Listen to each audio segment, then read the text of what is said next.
Okay, ಇದು ಒಳ್ಳೆ question. ಇದು ನೋಡಿ, lung is a deep seated organ, ನಮಗೆ ಕಾಣಲ್ಲ. ಈಗ ಬಾಯಲ್ಲಿ ಏನಾದರೂ ಉಣ್ಣಾದರೆ ಇಮಿಡಿಯೇಟಾಗಿ ಗೊತ್ತಾಗುತ್ತೆ, ವಿ ಕ್ಯಾನ್ ಗೋ.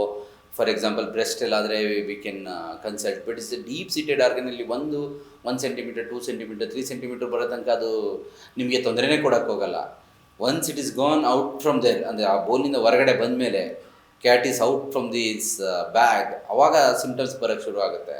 ಆವಾಗ ಏನಾಗುತ್ತೆ, ವೆಯ್ಟ್ ಲಾಸ್ ಆಗೋದು, ಕೆಮ್ಮು ಬರೋದು, ಡ್ರೈ ಕಾಫು, ಮತ್ತು ಮೇಯ್ನ್ಲಿ ಲಾಸ್ ಆಫ್ ಅಪಟೈಟ್ ಅಂತೀವಿ, ಅಂದರೆ ಹಸಿವೆ ಆಗದೆ ಇರೋದು. This are all the very dangerous sign. ಆವಾಗ ನಾವು we have to dig more. ಆಮೇಲೆ ನೀವು ಹೇಳ್ದಂಗೆ there are mainly small cell, non small cell ಅಂತ ಹೇಳ್ತೀವಿ. ಅದರಲ್ಲಿ ನಾನ್ ಸ್ಮಾಲ್ ಸೆಲ್ಲಲ್ಲಿ again adeno, squamous, mixed variant ಎಲ್ಲ ಬರುತ್ತೆ.